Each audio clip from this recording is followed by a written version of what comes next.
Alright, my children, it is time to learn how to light a scene or an object or your friend or your dog or your ass. Butt or your pussy, cat. Okay, the most important thing to remember while lighting a scene or an object is to simplify the lighting into two values. One is light and the other one dark. So, keeping this in mind, we are gonna start with something simple, that is lighting objects on a white or a black background. So this is Electrode, the Pokemon, and what you can see here is only two values. One is light and the other one is dark.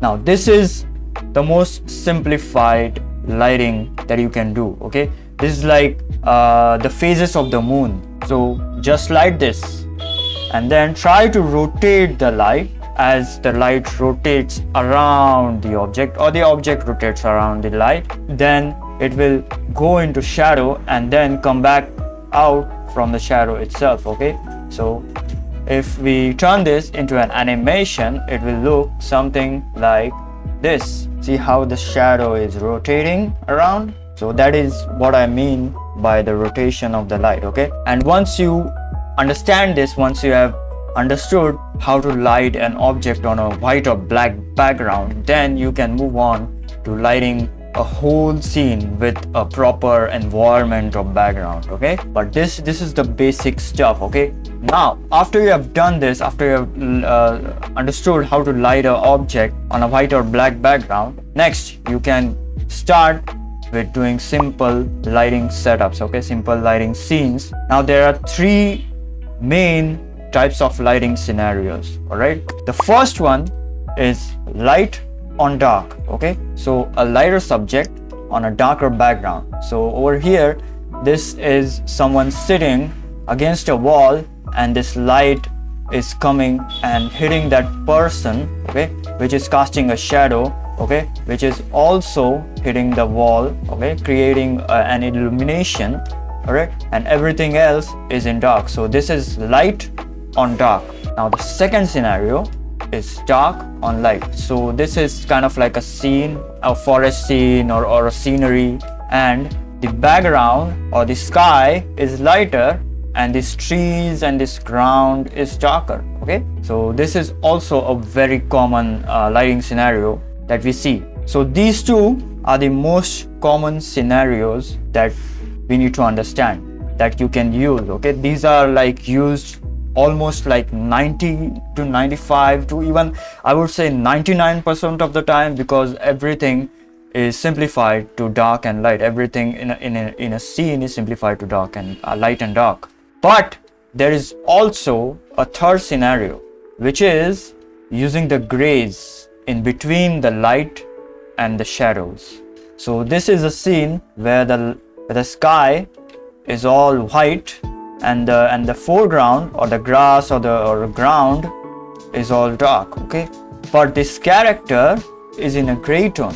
That differentiates the values between the light and dark. Okay, now this is another example. This is an example of a gray on a darker tone. So this one was a gray on a lighter tone and this one is a gray on a darker tone. Okay, so the background is light itself and this giant character is casting a shadow, okay, over here. Okay, and this little kid or little guy is kind of like looking up at him like this.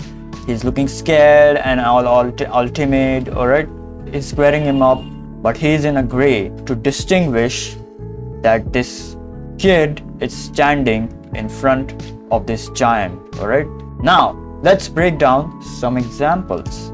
So these are my 4 paintings. Now why this is important? To understand the lighting. Now why we are doing this?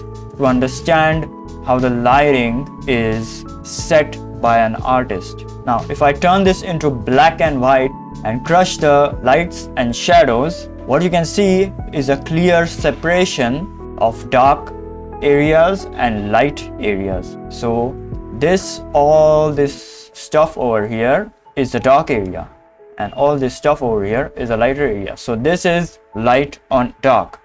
but there is also this area which I've kept in light, her skin tone, all right, because I need her to be visible in the scene. This thing over here is a dark on light. So everything over here is in light, and everything over here, including the characters or the Pokemon in this case, are darker tones.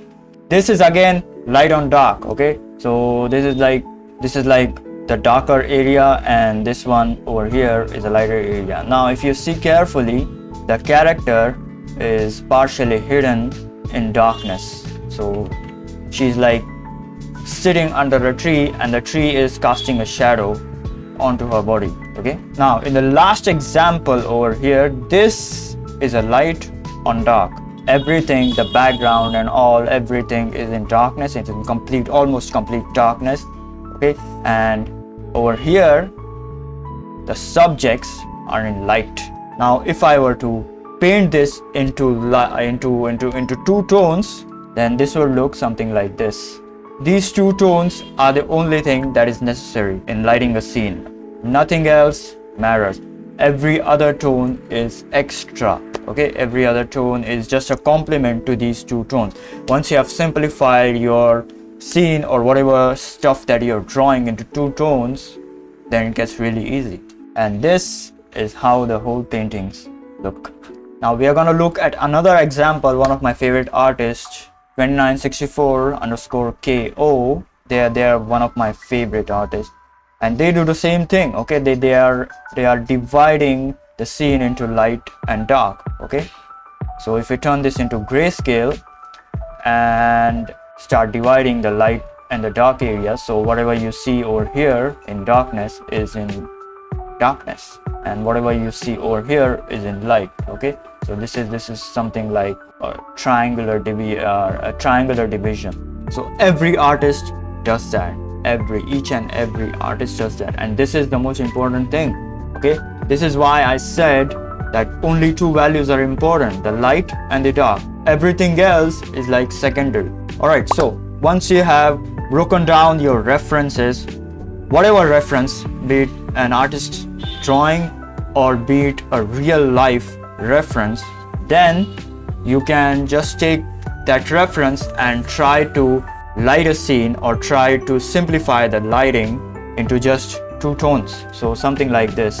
So this is a painting. I don't know who the artist is, but credit to the artist. So this is dark on light. Okay, so I'm gonna first and foremost paint the entire thing with white. Then I'm gonna start dividing the shapes into light and dark. Okay, something like this. That's it.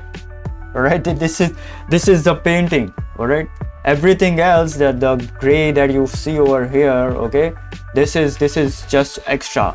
The most important thing is to divide your painting, is to divide whatever you are seeing or whatever you are trying to draw into just two values. Then you can start adding this extra value. So this whole ground over here, or this whole grass or field over here, is a lighter value than the structure in the background. Okay, so what I can do is try and paint the entire thing into a gray.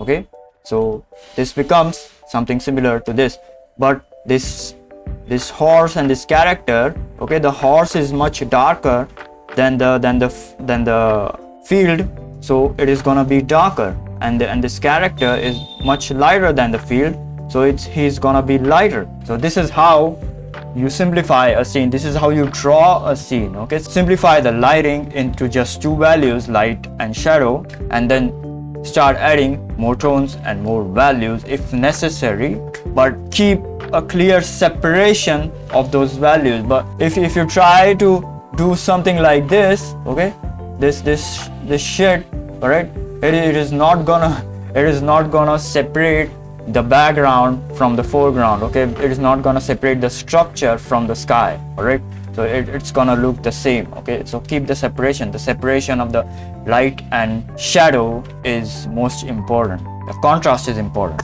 All right, and that's it. I hope you learned something. Okay, I hope you enjoyed the video. If you did, please give a like, share and subscribe first and foremost. All right, we are so close to 1000 subscribers. Please help me reach 1000 subscribers. And also join the Discord. Yes, I forgot about that. We have so many cool people over there. Okay, join the Discord, hang out with us. Okay, so yeah, and until next time, I'll see you later. Goodbye.